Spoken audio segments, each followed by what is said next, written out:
Daniel, just before the meeting took place, or before the Prime Minister arrived in Washington, you had President Biden call the Chinese premier a dictator.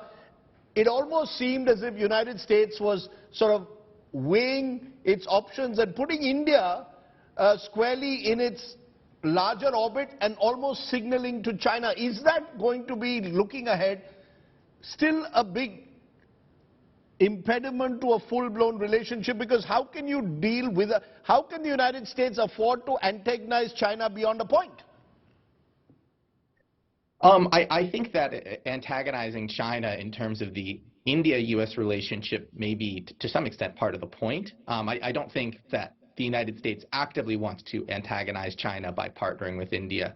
But look, I mean, I think its desire to partner with India really is rooted, at least the primary driver, is trying to constrain or compete with China in some ways, even if India is never going to be a full-blown ally of any type.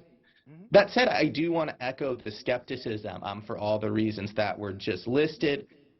India also has its own interests. It may not want to constrain China to the same extent that the United States does. It has its own interests when it comes to China.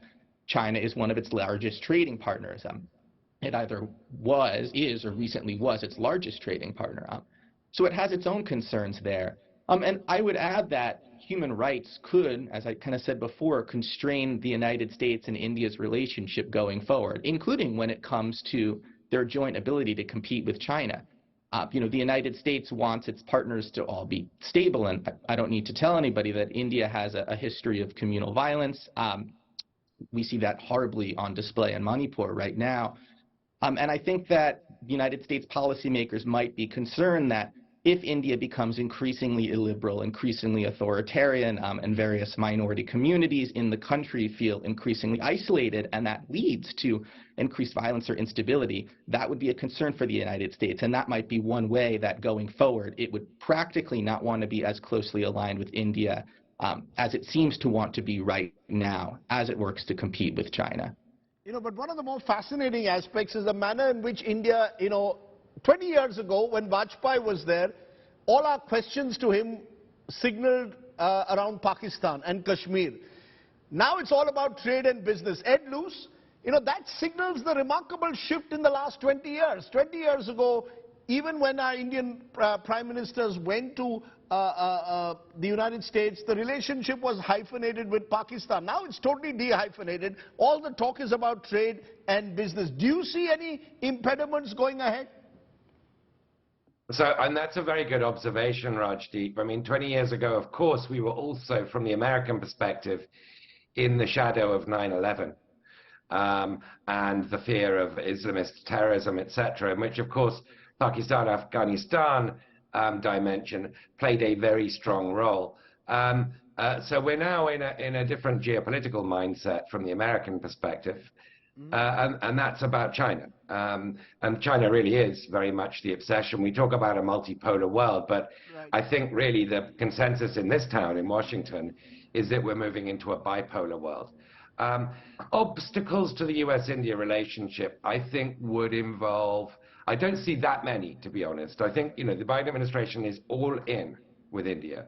And we're seeing that demonstrated very strongly today. But obstacles, I think, misreading what this strategic partnership would be. India is not going to become a formal treaty ally of the United States. The United States is used to allies like Canada and Britain and so on. And that's not going to be the kind of relationship with India. India does believe in a multipolar world. It probably will still try to maintain good relations with Russia, and doesn't necessarily even see China in the same way as the United States sees China, even though, as I said earlier, China poses more of a threat to India than it does to the United States. So there is the scope for misunderstandings there, but ultimately I think the people-to-people ties are very, very strong between India and the United States, and this relationship is destined to be strong. Let me ask Raymond Vickery, if you were in those journalists asking, and you had a chance to ask one question to Prime Minister Modi, what would that be? I think the question would be, what do you see as the practical way in which the values of democracy are going to be furthered by India, not just in terms of keeping China away from its borders, but in building peace and prosperity throughout the world. What practically is India going to do? If it is a great power, and I believe that it is approaching great power status, what is its vision for democracy, the rule of law, international peace and stability? Okay. What's the one question that Raj Chengappa you would ask Joe Biden if you were there in the White House today? One, I would like to see just how much technology transfer you're giving. You know, we haven't really analyzed each of these things. What is the percentage of, technology are really sharing on this front? And the other, well, I would say that, does he see, one of the things we've noticed about Indo-US relations, particularly US-China relations, is it keeps switching from one end to the other. Is there any possibility that we'd be left, on the high and dry as America suddenly patches up with China and a new deal that we saw happen in the Nixon period? We saw to some extent in Obama and others where a softening, and Trump also. Is that going to sort of happen in some ways? That's what the major concern is.